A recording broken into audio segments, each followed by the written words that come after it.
Hello दोस्तों, knowledge group में मैं प्रियंका आपका स्वागत करती हूं। और जैसा कि आपके सामने है दोस्तों, ये है एमए फर्स्ट सेमेस्टर ज्योग्राफी यानी भूगोल का सेकंड पेपर, जिसका नाम है भारत का उत्तर भूगोल।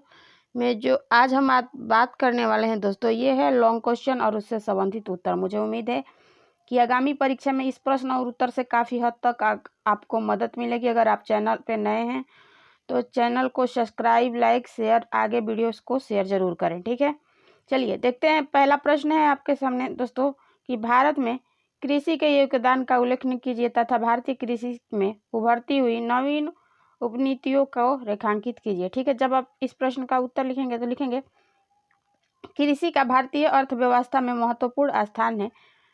लॉर्ड मेयो ने स्पष्ट रूप से कहा था कि भारत की सभ्यता और आर्थिक विकास उसकी कृषि की प्रगति पर निर्भर करेगी। संसार में संभवतः कोई भी ऐसा देश नहीं है जितना कि भारत का कृषि में प्रत्यक्ष घनिष्ठ संबंध है। यह कथन पूर्णतः सत्य है कि भारत की समृद्धि, विकास योजनाओं की सफलता, राजनीतिक स्थायित्व एवं सभ्यता का भी परिवर्तन कृषि की प्रगति पर निर्भर है। जॉन रसल ने कहा था कि यदि भारतीय अर्थव्यवस्था की उन्नति करनी है तो वहाँ की कृषि की उन्नति आवश्यक है। पंडित जवाहरलाल नेहरू ने भी यह अभ्यास किया था कि यदि कृषि असफल रहती है तो सरकार और राष्ट्र दोनों ही असफल रहते हैं। अतः कृषि को सर्वाधिक प्राथमिकता देना आवश्यक है। और डॉक्टर बी राव ने भी बतलाया है कि यदि विकास पहाड़ को लांघना है तो कृषि के निर्धारित लक्ष्य को पूरा करना आवश्यक है। ठीक है, आगे आप हेडिंग लिखेंगे दोस्तों, वो है आपका कि भारत में कृषि का योगदान। सबसे पहले हेडिंग होगा राष्ट्रीय आय में कृषि का भाग, और लिखेंगे इसमें प्रथम विश्व युद्ध के समय भारत की राष्ट्रीय आय का लगभग 2/3 कृषि से प्राप्त होता है और इसका प्रमुख कारण औद्योगिक विकास का ना होना था। इसी क्रम में आगे और लिखेंगे स्वतंत्रता के बाद विशेष तौर पर योजनाओं को लागू करने के बाद से द्वितीय और तृतीय क्षेत्रों के विकास का कारण कृषि का हिस्सा लगातार कम होता गया। 1950 से 51 में कुल घरेलू उत्पादन कृषि का हिस्सा 59.2% था, जो कम होते होते 1990 से 91 में 34.9% तथा 2001 से 2 में 26.1% रह गया। और 1993 से 94 की कीमतों पर यह तथ्य भी आज भी राष्ट्रीय आय का 1/4 से अधिक हिस्सा कृषि से प्राप्त होती है। भारतीय अर्थव्यवस्था के लिए कृषि के महत्व को स्पष्ट करता है। आगे लिखेंगे राष्ट्रीय आय में कृषि का हिस्सा अक्सर आर्थिक विकास का सूचक माना जाता है। यद्यपि समान देशों में कृषि बहुत विकसित है, यद्यपि इन देशों पर कृषि पर निर्भरता बहुत कम है। उदाहरण के लिए अमेरिका और इंग्लैंड में कृषि के केवल राष्ट्रीय आय का लगभग 2% प्राप्त होता है, जिससे सिद्ध होता है कि जैसे जैसे कोई देश विकास करता है उसकी कृषि पर निर्भरता कम होती जाती है। दूसरा हेडिंग है आपके सामने रोजगार के दृष्टि से कृषि का महत्व। लिखेंगे 1951 में कार्यकारी जनसंख्या 69.5% कृषि में लगा हुआ था और 1999 में यह प्रतिशत संख्या थोड़ी गिरकर 60% हो गई।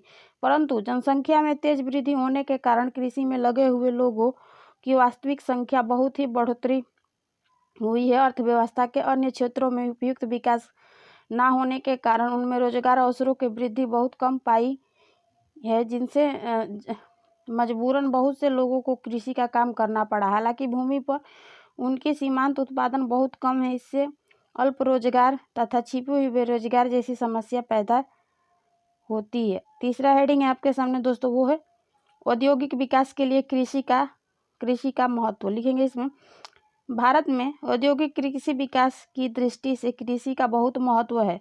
भारत में महत्वपूर्ण उद्योगों में जिनमें सूती, वस्त्र, जूट, चीनी तथा वनस्पति उद्योग उल्लेखनीय है। कृषि के कच्चे पदार्थों की प्राप्ति होती है। औद्योगिक क्षेत्र में लगे हुए लोगों के लिए खदानों के उत्पादन की जिम्मेदारी कृषि क्षेत्र पर ही है। इसके अतिरिक्त ग्रामीण क्षेत्रों में भी निर्माण उद्योग द्वारा उत्पादित वस्तुओं को बाजार भी होती है।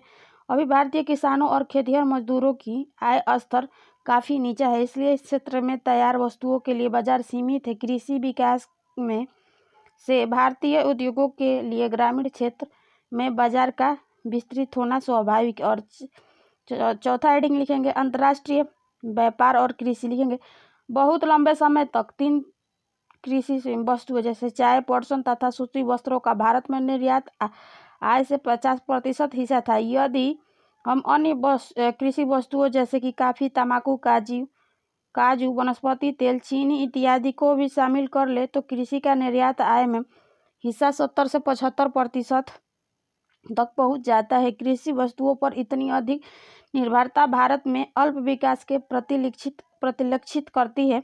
आर्थिक विकास के साथ साथ उत्पादन के विस्तार भी विविधीकरण से हुआ है, जिससे निर्यात आय में कृषि का हिस्सा कम है। अगला हेडिंग है दोस्तों आपके सामने 5 नंबर, वो है भारतीयों के उपभोग में कृषि पदार्थों का स्थान लिखेंगे। में साधारण भारतीयों का जीवन स्तर नीचा है, इसलिए वे आय का बड़ा भाग खाद्य पर व्यय करते हैं। ऐसा अनुमान लगाया गया है कि भारत में ग्रामीण परिवार अपने कुल व्यय का लगभग 64% तथा शहरी परिवार के कुल व्यय का 56% खाद्य पदार्थों पर व्यय करते हैं।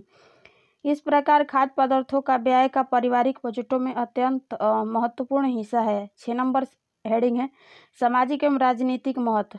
जनसंख्या का एक बहुत बड़ा भाग कृषि पर आश्रित रहने के कारण भारत में कृषि का सामाजिक एवं राजनीतिक महत्व बहुत अधिक है और यह महत्व भारतीय अर्थव्यवस्था को प्रभावित करता है। इस कृषि की व्यावसायिक स्थिरता सामाजिक, राजनीतिक तथा आर्थिक स्थिरता को भी प्रभावित करती है। और 7 नंबर हेडिंग है दोस्तों, वो है सामान्य मूल्य स्तर पर प्रभाव लिखेंगे। इसमें अन्य अल्प विकसित देशों के भांति भी भारत में भी लोगों का आय का अधिकांश भाग खाद्यान्नों एवं अन्य कृषिजन्य पदार्थों पर व्यय किया जाता है, क्योंकि ये जीवन की आवश्यकताएं हैं और निम्न स्तर के कारण लोगों को खाद्यान्न उपभोग पर स्तर पर बहुत नीचा है तथा खाद्यान्न उत्पादन के उतार चढ़ाव आने से कृषि के मूल्यों पर अत्यधिक उतार चढ़ाव आते हैं। आगे हेडिंग है दोस्तों आपके सामने, वो है कृषि में नवीन प्रगति लिखेंगे। देश में 1980 के बाद से कृषि क्षेत्र में अनेक महत्वपूर्ण परिवर्तन हुए। 1981 से 82 में खाद्यान्नों का कुल उत्पादन 1296 टन था, जो बढ़कर 2008-09 में 2339 लाख टन पहुंचा। इस प्रकार 30 वर्षों के उत्पादन में 1136 लाख टन बढ़ गए। यद्यपि रबी और खरीफ दोनों ही फसलों के उत्पादन में वृद्धि हुई, लेकिन रबी फसलों के उत्पादन में वृद्धि उल्लेखनीय